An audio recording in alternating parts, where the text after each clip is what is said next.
Worship is all about surrender. And in spirituality, it's only in surrender where we find true victory. Because when we surrender to the Lord, the power of the Lord becomes ours. And our trifle powers and energies stop resisting the divine. And divine will prevails in our lives. Napakarami pong mga pamilya ngayon nagkakawatak-watak. Maraming mga kamag-anak, mga kapatid, magpipinsan, kakaibigan, nagkakalayo-layo. Many relationships get broken because we don't surrender our all to the Lord, especially our tongues. The way we talk, the words we say, break relationships. At yan ang ating pag-aaral ngayon kasama ng series on how to have peace in the family. And in this particular time, we're going to discuss, stop talking. If you want peace and love to prevail, there are things that are better not said. Dear God, we thank you for your kindness and goodness. And we thank you for the Bible that can become the basis for good behavior that has been effective for thousands of years. Teach us to steady our lives, especially in this onslaught of modernization, where many competing ideas fight for our loyalty. We ask you to continue to guide us that we may have wisdom to subscribe to the highest thought of all, and that is your thought, your universal, unchanging, powerful, and just thought. Patawarin niyo po kami sa aming mga kasalanan. Forgive us for our sins, cleanse us from all our iniquities. Enable us to see you face to face, to hold your hand, to experience your spirit. Embrace us with your love, O God. Set our spirits free so that we may gain hearts of wisdom. Lead us now, teach us. May your voice be heard. We ask you to be the true and only preacher, O God. Use your servant only as your instrument. Ang dawa, Panginoon, ang iyong kaluwalhatian, kabanalan, karunungan, maghari sa aming kapaligiran. Restore our strength, sharpen our minds, lead us unto greater godliness. In the name of Jesus, your Son, we pray with thanksgiving. Amen. Gaano karami pong mga pamilya nagkakasira ang magkakapatid, magkakamag-anak, maging mag-asawa, mga in-laws dahil sa kadaldalan, dahil sa katabilan, dahil sa pagpapakawala ng mga salita na mas mabuti pa dapat na hindi pakawalan. How to have peace in the family? One of that, stop talking. Stop bad-mouthing. Dapat na tayong tumigil sa pagsasalita ng nakakasakit, hindi maganda, laban sa ating kapwa. Sinasabi man natin ito ng harapan o sa likod niya, pareho hindi maganda ang bunga. Proverbs 11:12, a man who lacks judgment derides his neighbor, but a man of understanding holds his tongue. Tunay nga, ang tao daw na walang bait sa sarili ay nanglalait, nangiinsulto, nananakit ng kanyang kapwa. Pero ang matalinong tao ay pinipigil magsalita. Kung ang sasabihin niya ay maglalayo lang ng loob ng kapwa at hindi naman maglalapit. We have to stop criticizing. Ang gagaling natin sa pamumuna, sa pamimintas. May mga tao na halos ang buong buhay nila, inubos sila sa pamimintas. Pamimintas ng itsura ng kapwa, ng pagluluto ng kapwa, ng ugali ng kapwa. At kung titingnan nyo ang bunga, laging pareho lang. Nagagalit yung pinipintasan, lumalayo ang loob, namimintas din, at walang katapusang bangayan. Kung ito ay ginagamit sa atin, sabi, pag mong aawayin ang iyong kapitbahay, lalo naman ang iyong kasambahay, lalo ang iyong kapamilya, na ang relasyon mo ay hindi kayang palitan buong buhay kasi meron na kayong relasyon sa dugo. Sa mga magkakamag-anak, stop gossiping. Lalong-lalo yung mga hipag, mga bayaw, mga magbibilas, na mga sabit sa pamilya, pero sila itong number one na magchismis. Word gets around and comes back, and you will be found out. Wala tayong sinasabi na hindi kumakalat tapos babalikan tayo nun. Kung sa palagay nyo ang inyong kausap ay pwedeng pagtiwalaan, think again. Lahat ng binibitawan nating salita, nakakarating dun sa taong pinag-uusapan. Ang nagiging bunga, nagtatampo, nagagalit, gagante, magsasalita din laban sa'yo, makakarating ngayon sa'yo, magsasalita ka uli ng pabalik-balik at hindi ba na kayo napapagod sa walang katapusang pagtutunggali. Relationships will sour. People will become distant. Those that are supposed to be kind become unkind. Those that are supposed to help don't help. And this is not the kind of life we want. Proverbs 20:19, a gossip betrays a confidence. Yan daw mga sitsit, mga chismosa, pinagtataksilan niyan ang nagsasalita, ang nagtatapat o ang nagtitiwala. Kaya hindi marapat na patuloy na inulit-ulit ang mga kwento. Kung makarinig ka man na isang bagay tungkol kay person A, sa iyo na lang, huwag nang dalhin kay person B or C, dahil makakarating din yan kay A. Stop gossiping, especially about in-laws. Kumisan paboritong gawin niya ng mga magbibilas, pagchismisan ng mga hipag nila. Kung may magkakapatid, yung mga kanya mga asawa noon, pag nakikita-kita sa mga libing, sa lamay, kasalan, reunion, kunwari, nagkukwentuhan ng tahimik, pero ang pinagchichismisan nila, yung pamilya na sinamahan naman nila. Kung kayo napakasal sa isang pamilya, mahalin niyo yung pamilya na yon. At hindi nyo kailangang ibunyago, pag-usapan yung mga kahinaan ng pamilya na yon, na paboritong gawin talaga ng mga dalahirang hipag at mga magbibilas. You've got to love the family that you got involved in, because you are a part of that family. And keep sensitive matter within the family. Kailangan meron tayong pagtatapat, meron tayong loyalty sa ating mga pamilya. At nang sa ganon, magkaroon man ng problema, the family is united. One of the most difficult things in life is that when there is division within the family itself. Ang mga pamilyang magkakasama, united, nalalampasan, natatawid ang kahit anong problema. Pero pag sila-sila na ang naging problema ng isa't isa, mas mahirap na yun solve. So you want to have peace? Stop hurting with words. Dapat na, lalo at meron na tayong record nito, na tumigil ng pananakit ng kalooban ng kapwa sa pamamagitan ng mga salita. Tama na. Lalo kung kayo above 40 or 50, talagang dapat natuto na tayo sa buhay. Tama na ang mga parinig, dahil nakakainis yan. Tama na ang mga pasaring, mga parunggit, at mga pahaging, mga padaplis, o kaya diretsong mga patama. Tama na ang pambabara. Merong mga member ng family natin ang hilig mambara. Pag may mali ka, babarahin ka. Pag may sinabi ka, babarahin ka. Tama na ang panghihiya. We must stop hurting people's feelings with what we say. Yes, there's freedom of speech. Yes, you may say what you want to say, but do you really want to alienate people from you? Do you really want to insult or hurt people so that you can say your truth? If it's true at all. And even if it's true, it doesn't entitle you to declare it anytime, any moment, anyhow. Because for everything there is season and a time for every matter under heaven. Sabi ng Desiderata, speak your truth quietly. Hindi kailangang ipagsigawan. If you're correcting somebody, if you're opposing somebody's idea, it doesn't to be in front of everybody, especially in an Asian setting where people are sensitive, where it is important to save face. Proverbs 12:18, reckless words pierce like a sword, but the tongue of the wise brings healing. Pag daw hindi iningatan ng pagsasalita, pagpadalos-dalos, daig pa ng mga salita ang matatalim na mga espada na sumusuga, na pagdurugo ang ating kapwa. Pero ang tao daw matalino, pag binitawan ang salita para magpagaling. Hindi para manakit, hindi para lumala. Why hurt others with your mouth when you can heal wounds with the same mouth? What will you really get? What kind of satisfaction or pleasure or happiness will you get out of hurting people, embarrassing people, and becoming disrespectful? Stop talking too much. You want world peace? Just got to have what you say. Peace will be achieved. Proverbs 10:19, when words are many, sin is not absent. But he who holds his tongue is wise. Control the urge to talk negatively about others. Control the urge to talk negatively to others. In this kind of setting, unsaid words are treasures. Released bad words are garbage and pollutants. Ang mga pangit, masakit na salita na hindi natin binibitawan ay parang kayamanang itinatago mo. Pero ang mga pangit at masakit na salita na binitawan mo na ay parang basurang ikinalat mo na.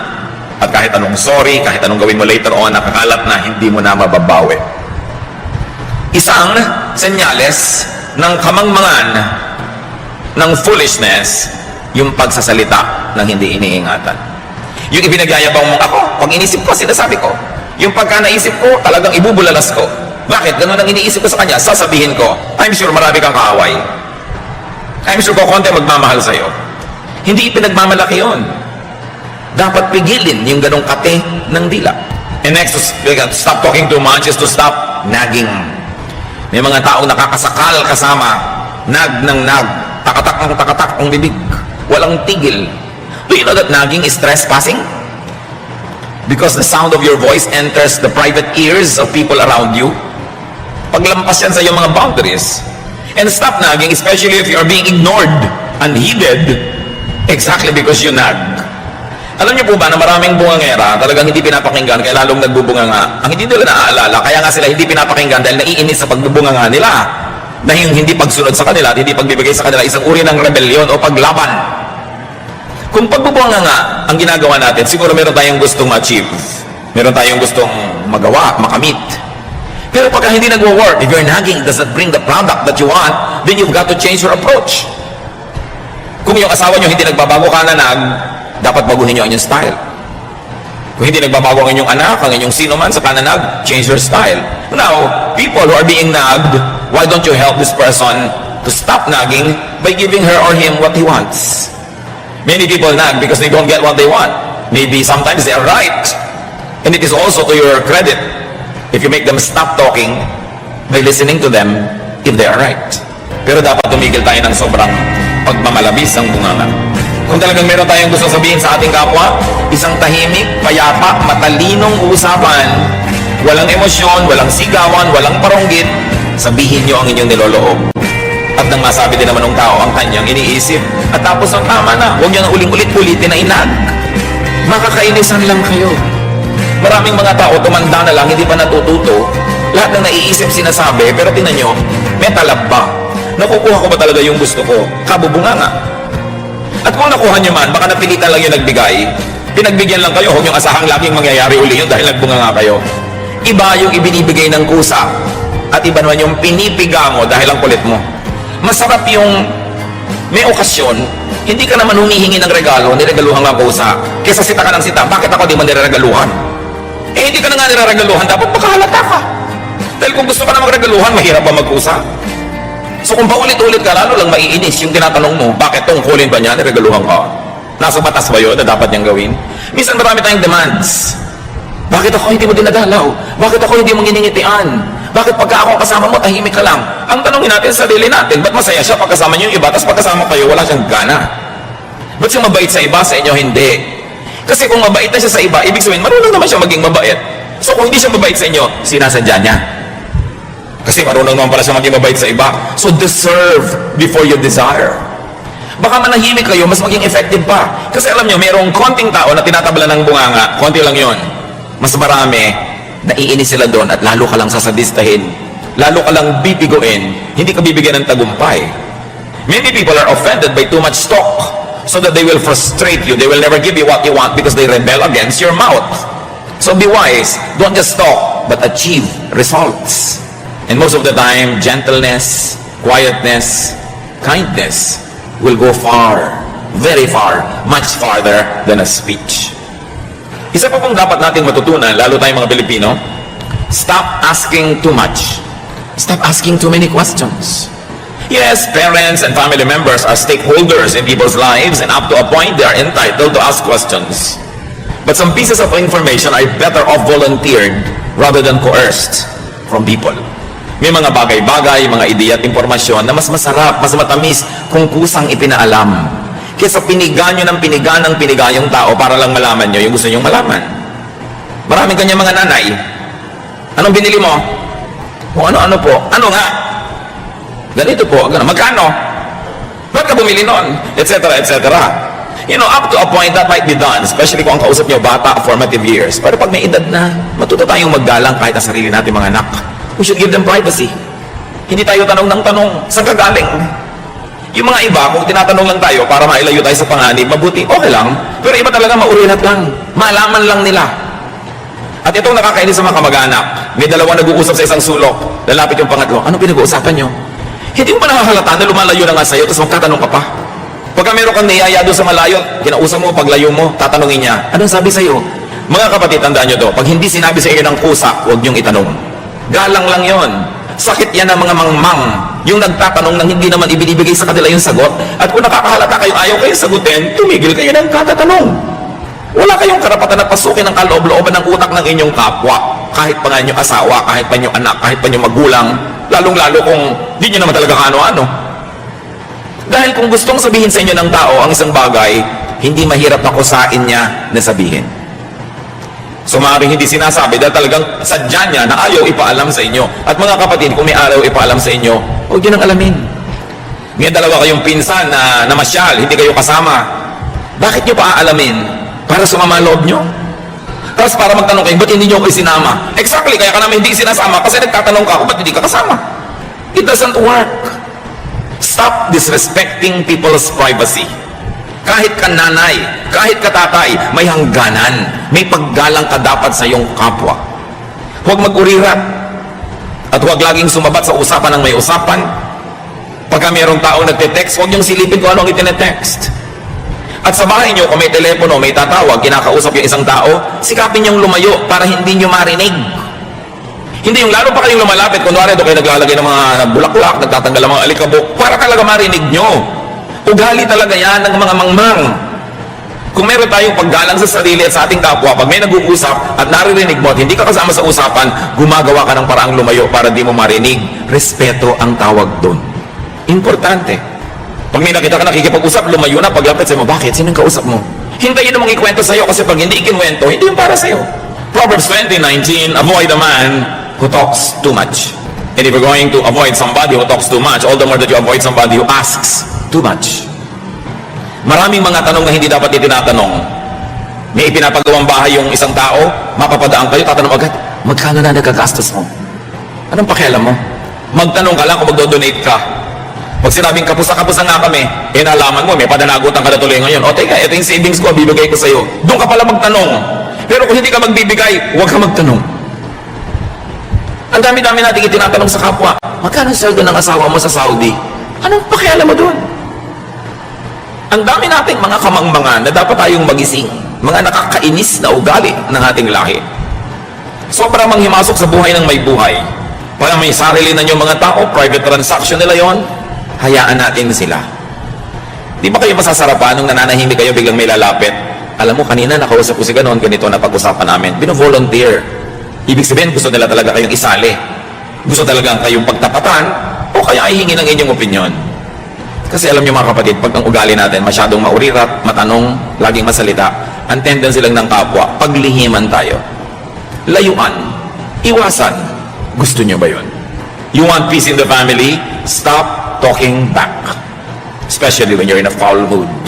We all have moods. And peace in the family is promoted and kept when you allow people to have their moods and you don't have the same mood at the same time. When somebody's angry, try not to be angry or angrier. Let the person be angry for now. Bukas ka na. Pila-pila, kanya-kanyang panahon. Hindi mabuti yung nagsasagutan. When people in the family, when people in a certain circle of friends are in a bad mood, it's better to be quiet.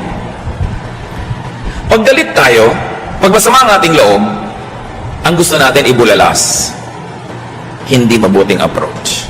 Nasaktan ang loob mo, may gusto kang sabihin, meron kang panukala, sabihin mo pag hindi ka galit. Pakiramdaman mo rin yung kapwa mo kung maganda yung mood niya bago ka magsalita. Para ang kauwian ng usapan ninyo ay magandang solusyon, magandang bunga, hindi pagkakagalit. At pag may nagsalita na isang napakapangit na salita, ang tendency natin na mas daigin yon. Magkano ka? Sabi mo naman, doble mo. Pero wala tayong na-achieve. Ang maganda doon, ay magkano ka? Oh, napakamura. Hindi mo dapat pagkakasayahan ng panahon. Tapos ang usapan. Proverbs 15:1, a kind answer soothes angry feelings, but harsh words stir them up. You know, anger is like fire, but unkind words coming from another person is like wind that fans the fire and makes it force. So avoid talking back, avoid answering back if your words would not be kind, if your words would not be conciliatory or diplomatic, if your words would embarrass others or hurt feelings or alienate people, better not talk. That is to your credit, that you could control your tongue for the sake of world peace. And in that case, just for the sake of family peace. So stop out-talking each other. May ipininta sa'yo ang iyong kapwa. So thank you for telling me. I'll try to study it. Perhaps I will improve. But if somebody criticizes you and you answer with an even harsher criticism, you know where it will lead to. So speak your truth quietly and in the correct time. Sa pamilya, mga kapatid, isa pa para tayo matahimik, stop talking down. Tama na yung pagsasalita na para kayo amo, para kayong poon, para kayong Diyos. Kahit kayo tatay, kahit kayo husband, kahit kayo nanay, kahit kayo wife, kahit kayo ate o kuya, dumadating ang panahon, nagkakatabla-tabla na lang ang edad ng mga tao. Kasi pareho na lang sila ng alam, pareho ng mga karanasan. So yung mga dating pinupo ng mga ate, kuya, tatay, nanay, dumarating yung point na parang nagiging matalik mong kaibigan kesa sa parang mga sobrang mga superior. Hindi dapat nawawala ang galang sa magulang, sa mga nakakatandang kapatid, lalo't naging mabuting mga ate at kuya sila. Pero yung mga nakakatanda na mismo at matataas ang ranggo ang nagkukusang bumaba sa kanilang mga dambana at mga altar para maging mas maganda ang samahan. Well, it is true that the gap between parents and children, between elder brothers and younger brothers will narrow down in time. It is important to continue to be respectful to your elders, be they your brother or be your sister or be your parents. How can you be wrong when you're polite? How can you be wrong when you're diplomatic? Philippians 2:3, don't be proud, but be humble and consider others more important than yourselves. Merong mga tao na sakal na dahil sa sobrang superiority ng ilang members ng family nila. Mga tiya na nung bata ka, kinokontrol ka, dinidiktahan ka. Ngayon 30 ka na, 40, dinidiktahan ka pa rin ng tiya mo. At kung nag-60 ka na, sinabuhay pa ng 80, didiktahan ka pa rin. Dapat natitigil yan. Dumarating ang panahon, nagkakatabla-tabla. Hindi ka man agree, hindi ka man sang-ayon sa pamumuhay ng nakakabata sa'yo. Pag sila'y nasa edad na, hayaan mo sila. Kung hihingi nila ang iyong payo, salamat. Kung hindi, at lagi mong ibinibigay nang hindi naman hinihingi, lalayuan ka lang. Ang mangyayari ngayon, tatanda ka ng tatanda, di walang dumadalaw sa'yo. Kasi bad ang record mo sa mga pamangkin mo. Bad ang record mo sa mga bata. Do you want that? Napakarami ng mga nauna sa atin na dapat ay kapulutan natin ng aral. Dapat iba-ibahin natin ang ating style. Stop the superior stance. Age and rank levels off, even between parent and child. But parents will always be parents and should be honored as parents. Remember, ang nagbo-volunteer na bumaba, yung nakakataas, pero yung nakakabata, yung mas nasa baba, huwag kayong mga hasasampahin yung mga nasa taas at pakialaman sila at lampasan pa sila. Kaya nyo, if they volunteer, they want to be more friendly, they want to be more accessible, but it's not for you to scale their Olympus. Ang lahat dapat lumagay sa lugar. God is God of order, and every place, every person, everything in creation has its proper place in proper time. Do not cross boundaries that you shouldn't. Even cacti live in the desert. Deserts, flowers like orchids live in shades. Bougainvilleas live under the sun. We all have our places in the scheme of things. And it's important to know where you should stand. Those who take a superior stand must at least be caring and supportive. They must be good providers. Tandaan niyo mga kapatid, sa pamilya, nagpopoon-poonan ka, nagbo-boss-bossing ka, kung good provider ka. Ngayon, kung good provider ka na, hindi ka pa nagpupuon-puonan, better. Pero napakasama naman nung hindi ka nga nagpo-provide, wala ka namang naitutulong, tapos kala mo ka kung sino dyan. Lalong wala yun sa lugar. Ang pinakamasarap, yung may naitutulong ka na, ang bait-bait mo na, pero hindi ka pa nagkukung sino. Maganda yun. Pero yung akala mo kung sino, wala namang naiaabot, wala namang naitutulong, bunganga ng bunganga, wala namang binibigay. Sobrang mali. At maraming ganong kamag-anak. Kala mo kung sinong alam nila ang lahat, kala mo kay Rurunong, si sermon na nila mga kamag-anak nila. Hindi naman nila tinutulungan. Earn your right to be heard. It's not a birthright to impose your mouth on other people's ears. You earn it. You earn it with your intelligence, with your wisdom, with your kindness, with your charities. But so much better if you have already earned it, but you don't use the privilege, and you remain humble and nice. So kaya kayo nagpapakabathala sa inyong pamilya, tandaan nyo, pinagmulan ng bathala ay bahala. So sige, bathala ka sa pamilya, pero ikaw ang bahala sa gastos. Ikaw ang bahala sa mga bayarin. Bahala ka sa mga kung ano-ano mga pangangailangan. Ibig sabihin kasi ng bahala, responsible. Meron naman mga member ng family, wala man lang naiaambag pambayad ng kuryente o tubig, akala mo pa kung sino mga poon. Lalagay ka dapat sa lugar. And especially in the family where relationships are permanent, stop the disrespectful language. More than anything, we remember being hurt by words. Human memory remembers pains, but very especially pains inflicted by the tongue of other people. So you don't want to be remembered negatively. You will pass this way only once. Why make enemies when you can make friends? And in the family, stop the shouting. Mga mag-asawa, kung nagsisigawan kayo, tumigil kayo. The meaning of a word will not change whether you said it softly or loudly, but emotions get affected when you shout. So why don't you just speak your truth quietly? You will achieve better results. by not shouting. Shouting is primitive. May nasa lubog kayong cobra, sigawan nyo na ubod lakas, baka sakali masindak nyo at umalis. May nasa lubog kayong gorilla, sigawan nyo. May nasa lubog kayong halimaw, sigawan nyo. Pero yung kausap nyo asawa nyo, bakit yung sisigawan? Kausap mo anak mo, ba't mo kailangan sigawan? So kung galit na galit ka, mamaya ka nila magsalita.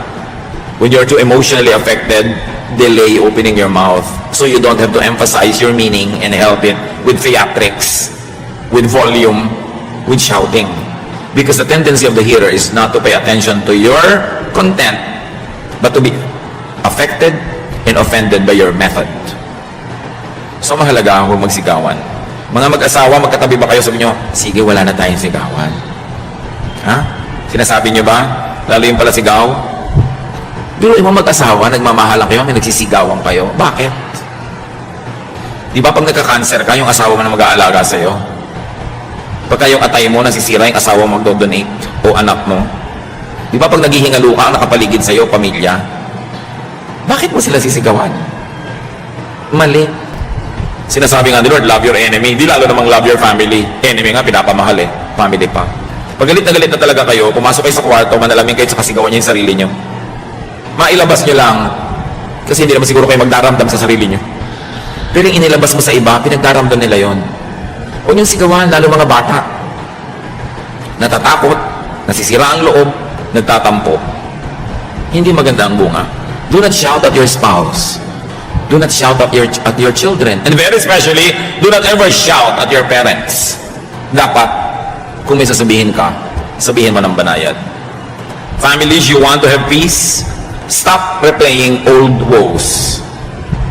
Tigilan ng hukayin ng mga bangkay ng nakaraan.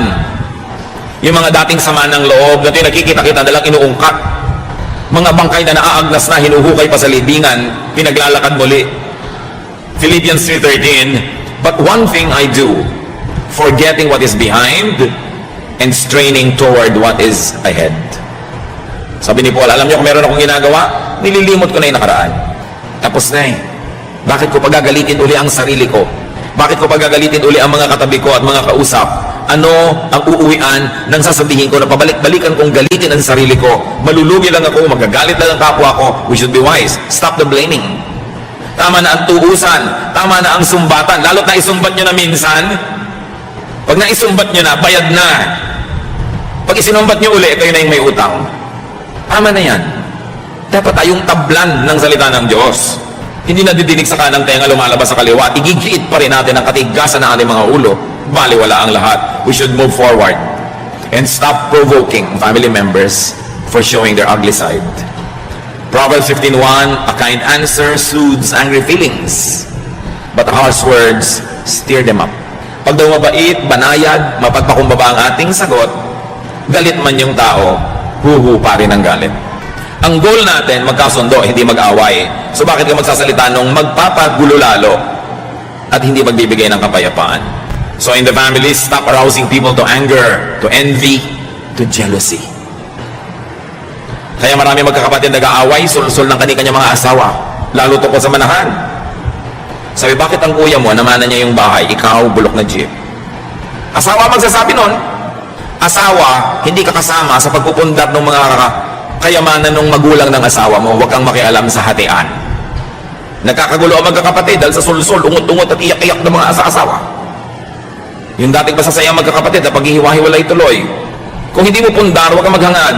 Pero siyempre sasabihin ng asawa, ang mga anak mo lugi. Siyempre props yung mga anak niya. Pero siya ang interesado doon. Kaya marami pong kumpanya na matatalino yung magkakapatid, puwera ang mga asawa sa pagraran ng kumpanya. The fastest way to destroy a company is to bring in all the in-laws.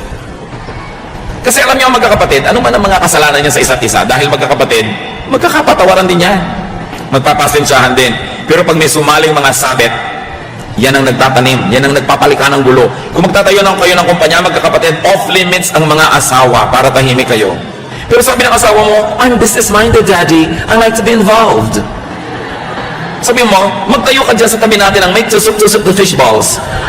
Use that business. Mag-business ka dyan, pero huwag ka sumangkot sa pamilyang ito kasi gugulo. Mahal kita, pero, in-laws are like that. So magpakatalino kayo para ang tahimik ang pamilya. Galatians 5:26, let us not become conceited, provoking and envying each other. So stop talking in a harmful way. Ngayon sana mga kapatid, kung naririnig natin ito, huwag nating titigasan ang ating puso. Huwag nating gagalitin ang ating mga sarili. Ibaba ang ating loob.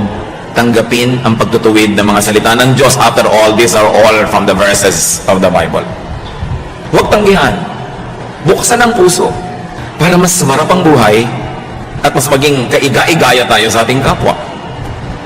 So you don't only stop talking in a harmful way, but you help people stop talking negatively by inspiring them with your kindness, with your love, with your good manners. Inspire our people to sanitize and beautify their language by sanitizing and beautifying your own. And do not tolerate harmful talk. When people come to you talking negatively about other members of the family, don't participate. Discourage it. Huwag makinig sa mga bulong-bulong. Maraming mga maghihipag, magbibilas, tumanda na lang, namatay na lang yung iba, magkakagalit pa. Gusto nyo yun? Dapat baguhin ang ating mga ugali. Psalm 1:1, God blesses those people who refuse evil advice and won't follow sinners or join in sneering at God. Pinagpapala ng Panginoon ang hindi nakikinig sa mga masasamang mga pananalita at sa mga salita ng makasalanan. Aming Diyos, turuan niyo po kami na i-apply ang mga salitang ito sa aming buhay. Forgive us, Father, if we have offended you and if we have done things that contradict the holiness of your words. Teach us to correct ourselves. Ituro mo sa amin, Panginoon, na baguhin ang aming pag-uugali, bata man kami o matanda, para ang nalalagipang panahon ng aming buhay maging matiwasay, tahimik, payapa. Yung mga nasaktan namin at nagalit ay muling bumalik ang loob sa amin at lumapit ang kanilang loob dahil nakikita nilang kami nagbabago. Patuloy mo kaming baguhin ang aming mga buhay, Lord, baguhin ang inyong salita. At sa mga kapwa namin, sa aming mga kapatid na hindi ito ang problema dahil talagang mabanay at magsalita, mahinahon, masarap pakinggan ang mga sinasabi, salamat. Salamat sa ganong ugali na siguradong nagbibigay ng kapayapaan at magagandang bunga sa buhay ng mayroong ganong pag-uugali. Ituro mo sa amin na maging ganon kami, O Diyos. Teach us to continue to change from glory to glory so we can be more and more like your Son, Jesus. Pagbulay-bulayan natin ang mga salitang ito. In some moments of silence, reflect upon that which we have heard and ask God to give you wisdom to apply this in daily life. Patuloy niyo kaming turuan, Ama, sa ilang saglit ng aming pakikipagniig sa iyo ng tahimik. Pukawin mo ang aming loob. Ipakita mo ang aming mga tamang ginagawa para lalo naming maulit at ipamukha mo sa amin ang mga mali at ng maituwid. Magbulay-bulay tayo sa madali.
classic crossover dreams, sin-lit melodies, whispering schemes. They have female vocals telling tales untold, indie rock beats turning hearts cold.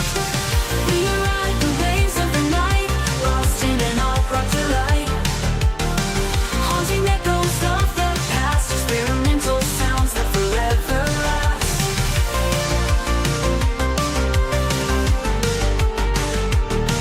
Melodic synths painting the sky in shades of pink and neon high, an indie rock heartbeat pounding true in a realm where the stars feel so new. We ride the waves of the night, lost in an all-rock delight, haunting echoes of the past, experimental sounds that forever last.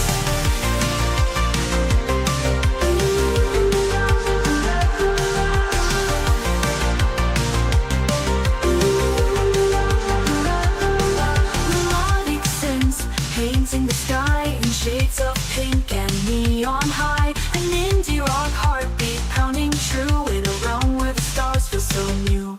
We ride the waves of the night, lost in an all-rock delight, haunting echoes of the past, experimental sounds that forever last. Melodic synths painting the sky in shades of pink and neon high, an indie rock heartbeat pounding true in a realm where the stars feel so new. In the darkness we find the light, guided by the music taking flight, a fusion of genres in perfect blend. This electronic journey will never end. We ride the waves of the night, lost in an all-rock delight, haunting echoes of the past, experimental sounds that forever last. Classic crossover, timeless groove, synth that symphonies we shall move. Late female vocals in the distance call, indie rock hearts standing tall.